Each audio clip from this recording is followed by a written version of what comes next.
네, 여러분 안녕하십니까. 9월 3일 화요일 아침 매일 성경 묵상 함께 나누겠습니다. 오늘은 열왕기하 2장으로 넘어가서 1절에서 14절까지 말씀만 함께 살펴보겠습니다. 여호와께서 해오리 바람으로 엘리야를 하늘에 올리고자 하실 때 엘리야가 엘리사와 더불어 길갈에서 나가더니 엘리야가 엘리사에게 이르되 청하건대 너는 여기 머물라. 여호와께서 나를 베델로 보내시느니라 하니 엘리사가 이르되 여호와께서 살아계신과 당신의 영혼이 살아 있음을 두고 맹세하노니 내가 당신을 떠나지 아니하겠나이다 하는지라.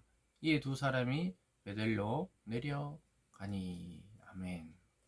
한 구절을 더 읽겠습니다. 9절로 가보면요. 건너매 엘리야가 엘리사에게 이르되 나를 내게서 데려감을 당하기 전에 내가 내게 어떻게 할지를 구하라. 엘리사가 이르되 당신의 성령이 하시는 역사가 갑절이나 내게 있게 하소서 하는지라. 아멘. 오늘 본문을 중심으로 갑절의 성령의 역사를 주소서, 갑절의 성령의 역사라는 제목으로 말씀을 증거하겠습니다. 오늘 이 성경의 여러 이야기 중에 아주 놀라운 이 엘리야의 승천에 대한 이야기가 나옵니다. 엘리야는 구약 선지자 중에서 아주 능력의 선지자였습니다. 하나님께 기도해서 비를 내리지 않도록 3년 6개월 동안 비를 내리지 않도록 요청하기도 하고, 또 갈멜산에서 바알과 아세라의 그 거짓 선지자들과 함께 대결을 해서 불을 내리기도 했던 그런 선지자였습니다. 근데 그 선지자가 이제 자기 사역을 다 마치고 사명을 마치고 하나님께서 회리 바람으로 또 불병거와 불말을 보내서 그를 하나님의 불수레에 의해서 죽음을 보지 않고 하늘로 승천하는 인물이 됩니다. 그래서 창세기에서 에녹이 그랬고요. 또 이 엘리야가 죽음을 보지 않고 하나님의 세계로 바로 올라가는 장면을 통해서 나중에 예수 그리스도께서 부활하시고 승천하시는 그러한 장면들을 암시적으로 보여주고 있습니다. 이처럼 하나님께서는 자기 사역을 마친 엘리야를 하늘로 데려가시면서 이 땅에 하나님의 일을 연속성을 가지고 하기 위해서 엘리사라는 선지자를 엘리야의 다음 후계자로 오늘 세우는 모습을 보게 됩니다. 모세를 이어서 여호수아가 하나님의 약속의 땅을 정복하듯이 사람은 가고 역사는 흘러가도 하나님의 뜻은 계속해서 다음 주자에 의해서 이어져 간다는 것을 또한 보여주고 있습니다. 그래서 우리가 교회에서 어떤 직분을 맡거나 어떤 사명을 맡을 때 우리 당대의 것은 우리 당대에 감당하고 또 하지 못한 것은 후대에 넘겨주면 되는 것입니다.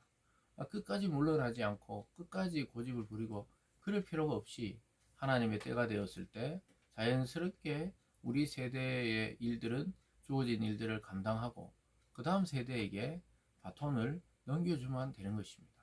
오늘 엘리야가 하늘로 승천하면서 엘리사에게 그 능력의 갑절을 구할 때 그 하나님께 간구해서 그의 능력의 갑절을 주게 하는 그런 장면입니다.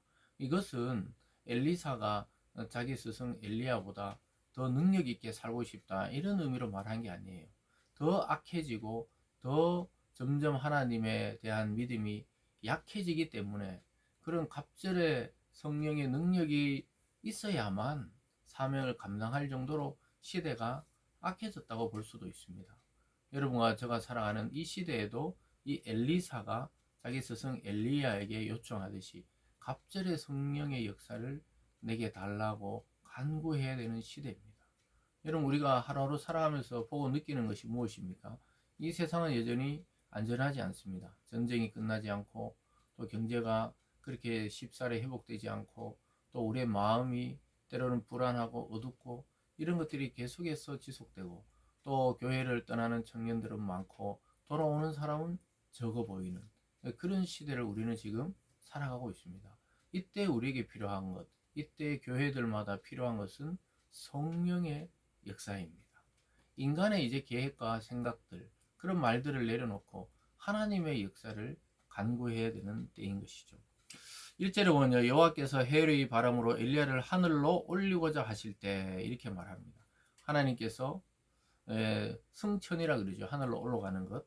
그래서 엘리야의 그 마지막 시간이 다가온 것이죠.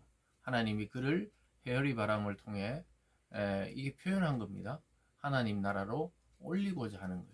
그래서 하나님 불수레를 보내서 그를 나중에 보면 데리고 올라갑니다. 11절은 뭐 두 사람이 길을 가며 말하더니 불수레와 불말이 두 사람을 갈라놓고 엘리야가 회오리 바람으로 하늘로 올라가더라. 마치 인간이 볼 때는 회오리 바람에 휩쓸려서 하늘로 승천하는 것을 보게 됩니다. 그래서 그의 육체의 죽음을 보기 전에 하나님 나라로 변형되어서 하나님 나라로 가신 분이 바로 엘리야죠.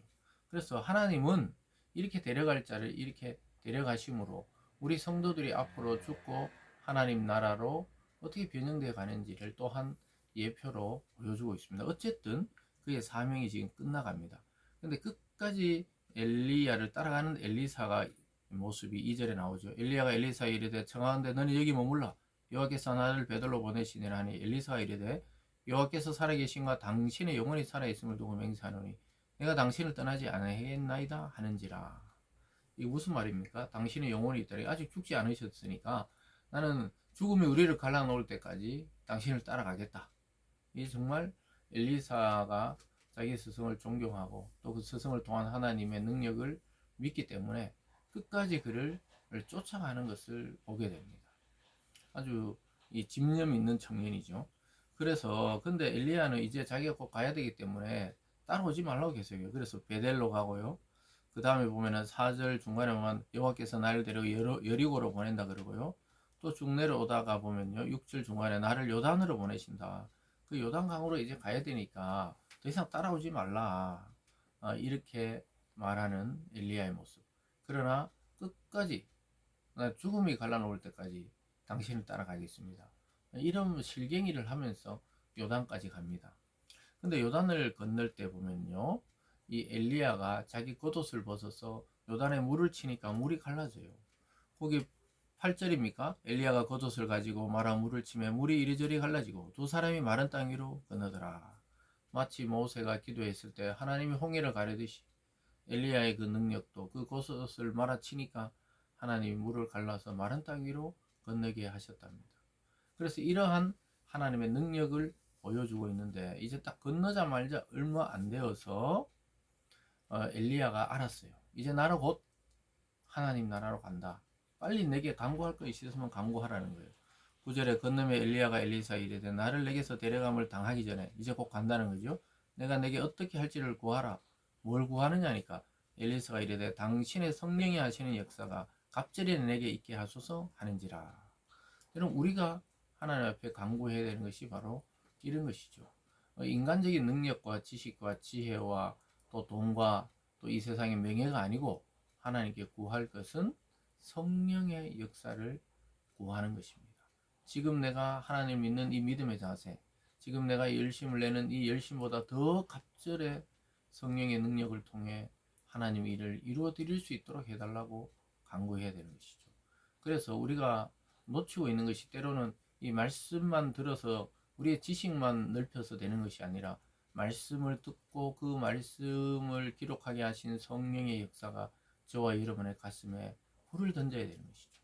그래서 우리가 온전히 그 성령으로 변화되어서 하나님의 일을 감당할 때 하나님이 이 기뻐하시는 일을 해 드릴 수가 있는 것이지 인간적인 지식과 계획과 능력으로는 하나님의 일을 감당할 수가 없는 것입니다.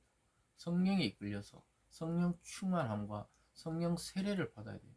세례란 것은 우리가 왜 물줄기로 샤워할 때 온몸이 다 적시듯이 성령이 우리 몸을 완전히 휘감아서 거의 휩쓸려서 살아가듯이 그렇게 살아가지 않으면 언제든지 세상에 물들고 세상으로 흘러가고 자기 욕심대로 흘러가기 쉽기 때문에 이런 성령의 역사를 간구해야 되는 것이죠. 그러나 결국은 해오리 바람을 타고 하늘로 올라갔어요. 그러니까 12절에 엘리사가 보고 소리 지르되 내 아버지여 내 아버지여 이스라엘의 병거와 그 마병이 하더니 다시 보이지 아니한지라. 이에 엘리사가 자기 겉옷을 잡아 둘로 찢고 엘리야의 몸에서 떨어진 겉옷을 주워 가지고 돌아와 요단 언덕에 서서 엘리야의 몸에서 떨어진 그의 겉옷을 가지고 물을 치며 이르되 엘리야의 하나님 여호와는 어디 계시나이까 하고 그도 물을 치매 물이 이리저리 갈라지고 엘리사가 건너더라. 자기 옷은 찢어버리고 자기 스승이 남겨놓은 그 겉옷을 들고 요단물을 쳤을 때 아까 엘리야가 그 건너올 때 쳤던 능력과 똑같은 능력이 나타납니다. 엘리야의 옷에 무슨 능력이 있는 것이 아니라 하나님이 이제 엘리사에게로 사역을 승계하셨다는 것을 상징적으로 보여주고 있습니다. 여러분, 우리 선조들이 물려주신 이 신앙의 유산, 성경과 성령의 역사를 오늘 우리가 사는 시대에 이것을 구현하고 우리도 다음 자녀 세대, 다음 후대들에게 이 말씀과 성령의 사역들을 물려줄 수 있어야 되고, 또 어느 순간인가 우리가 그 자리에서 내려와야 할 때가 있어요. 그 때를 알아야 됩니다. 오늘 엘리야가 그 때를 알고 또 엘리사도 그것을 알고 능력을 강구했듯이 우리가 그 때를 알고 들어갈 때와 나올 때를 알아야 되듯이 오늘 말씀을 통해 어쨌든 저와 여러분 이 땅의 모든 성도들은 성령의 갑절의 역사를 간구해야 되는 시대를 맞이했다는 사실을 기억하시면서 오늘 하루도 성령의 충만함과 또 성령 세례를 통해 온전히 변화되는 우리들이 되기를 바랍니다. 기도하겠습니다. 사랑의 하나님 아버지, 엘리야 시대보다 엘리사 시대가 더 악해지기 때문에 더 갑절해야 되는 성령의 역사가 필요했듯이 지금 우리가 살아가는 시대도 만만치 않은 시대입니다. 하나님, 우리 모든 성도들에게 성령의 갑절의 역사를 주시고 충만함을 주셔서 모든 시험 이기고 승리하는 참 성도 되게 하여 주시옵소서.